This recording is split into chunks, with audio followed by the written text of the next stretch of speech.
इम्तिहान की तैयारी के लिए मुझे किसी न किसी से रहनुमाई की ज़रूरत थी। मेरी खाला का बेटा शहजाद भी एक अर्चक था और वो हमारे घर से ज़्यादा दूर भी ना रहता था। मैंने अम्मा जान से कहा कि वो शहजाद से बात करें कि वो फ़ारिग वक्त में मुझे पढ़ा दिया करें। इस तरह मुझे ट्यूशन के लिए ज़्यादा दूर नहीं जाना पड़ेगा, आने जाने की परेशानी भी नहीं होगी और वक्त भी ज़ाय नहीं होगा।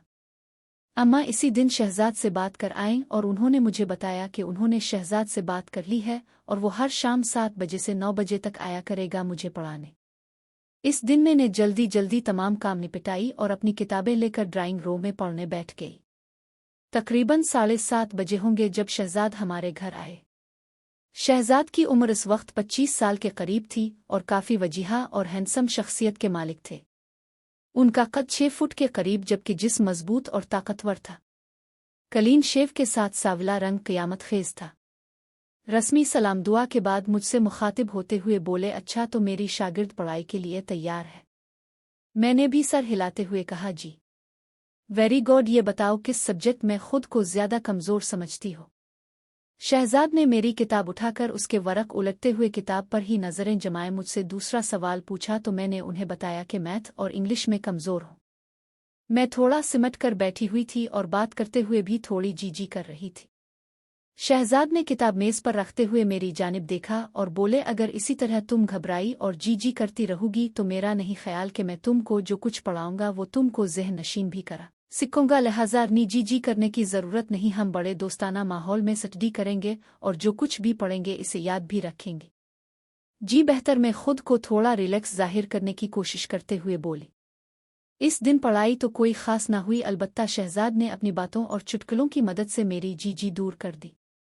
मैं अब काफ़ी रिलैक्स भी थी, यही वजह थी कि मैं शहजाद के चुटकुलों का जवाब भी चुटकुलों की सूरत ही दे रही थी। मेरा चंचल पिन बेदार हो चुका था। शहजाद ने थोड़ी सी मैथ की मश्क कराई और इंग्लिश से शुरू करने का कहकर घर के लिए उठे। अम्मा ने उन्हें रोक लिया कि चाय तो पीते जाएं। शहजाद भी चाय के लिए बैठ गए। चाय और थोड़ी गुपशप के बाद शहजाद कल शाम 7 बजे आने का कहकर घर चले गए। तकरीबन 2 हफ्तों तक मामलात ऐसे ही चलते रहे। वो वक्त के खासे पाबंद थे, वक्त पर आते और अपना काम वक्त पर ख़त्म करके चले जाते। उनकी शख्सियत जाजिब नज़र तो थी ही, उनके पढ़ाने और समझाने का अंदाज भी खूब था। यही वजह थी कि मैं शहजाद की गिरविदा हो चुकी थी और उनसे काफ़ी बेतकल्लुफ़ भी हो चुकी थी। इस दिन शहजाद मुझे मैथ की मश्क करा रहे थे। जब अम्मा चाय ले आए उन्होंने मेज़ पर रखी और बोली कि चाय पहले पी लेना। ये कहकर वो वापस किचन में चली गईं। मश्क खत्म हुई तो मैंने चाय की प्याली उठाकर शहजाद को देना चाही तो पता नहीं क्या हुआ कि मेरा हाथ कांप गया और सारी की सारी चाय शहजाद के ऊपर गिर गई, जिससे उनकी पतलून और शर्ट भीग गई। मेरे तो होश खता हो गए। दौड़ती हुई गई और तौलिया उठा लाई। मैं बार बार शहजाद को सॉरी बोल रही थी और साथ ही साथ उनकी शर्ट को तौलिए से खुश्क करने की कोशिश कर रही थी।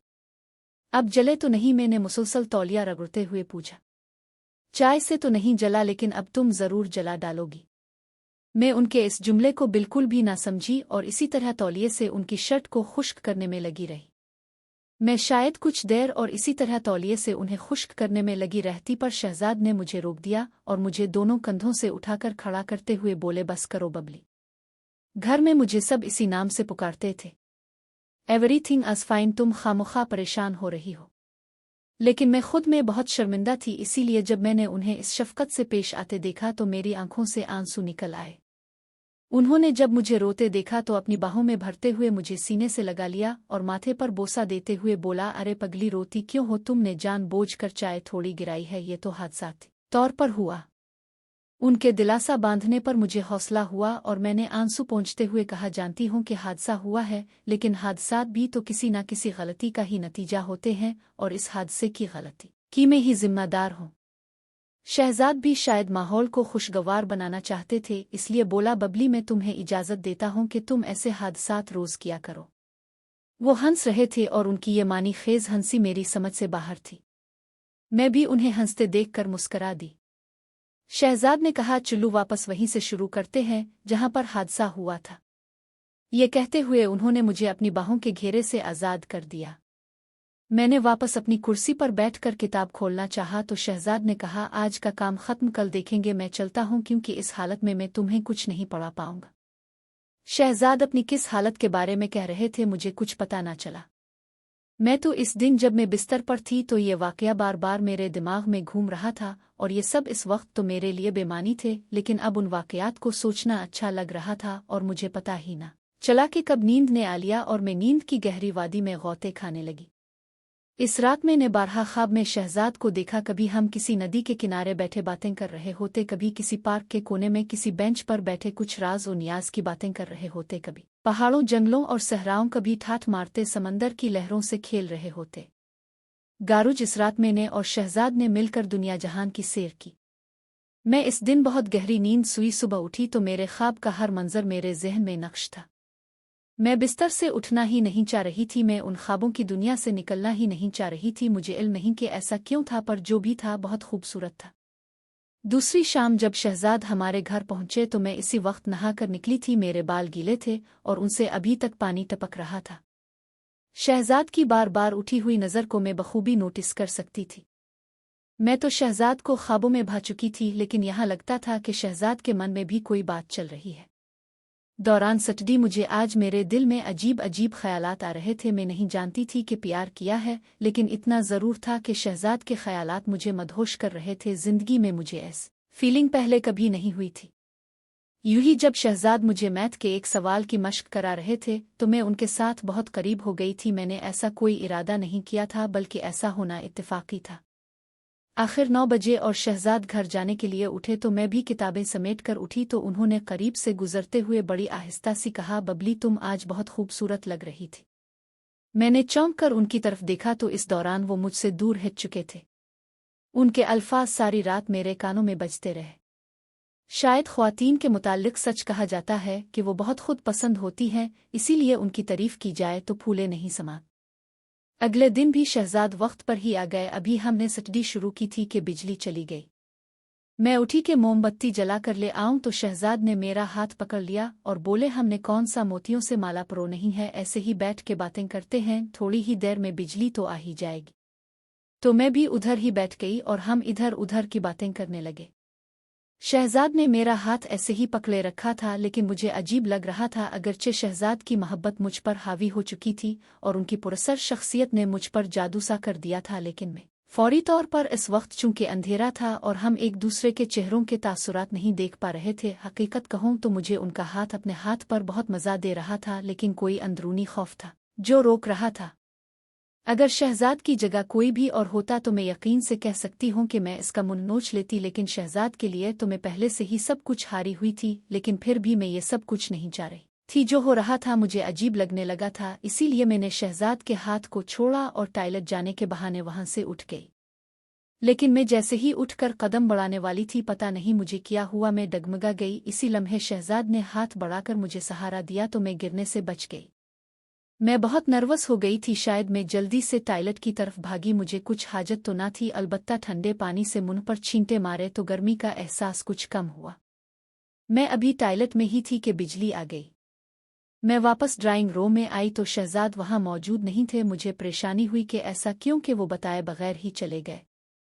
इसी वक्त अम्मा ड्राइंग रूम में आईं तो उन्होंने बताया कि कह रहा था कि इसके सर में दर्द हो रहा है और बिजली भी नहीं है, इसलिए वो घर जा रहा है। मैंने भी किताबें समेटें और अपने बेडरूम में चली आई।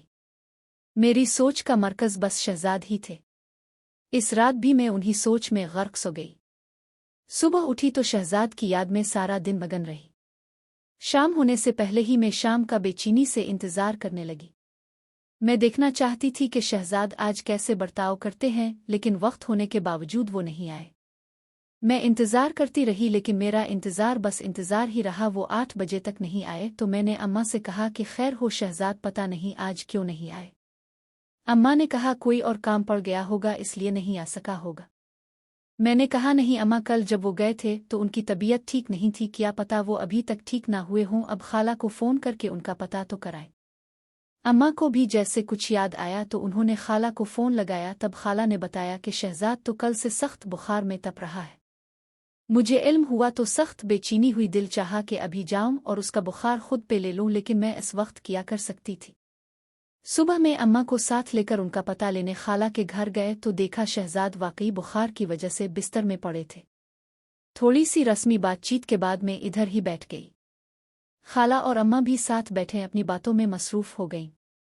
शहजाद ने एक बारगी हमारी तरफ देखा, फिर उन्होंने अपनी आंखें मूंद ले। हम खाला और अम्मा की मौजूदगी में कोई बात नहीं कर सकते थे, इसलिए हम खामोश बैठे थे जबकि खाला और अम्मा बातें कर रहे थे। बातों बातों में खाला ने बताया कि उनकी सहेली की बेटी की शादी थी जहां उनका जाना बहुत ज़रूरी था, लेकिन नहीं जा सकती। अम्मा पूछ रही थीं क्यों नहीं जा सकती हो, तो खाला बोली जिसके साथ जाना था वो तो बिस्तर पर पड़ा है और आपके भाई साहब खालू भी ऑफिस से छुट्टी नहीं ले सके कि उनके साथ चली जाती।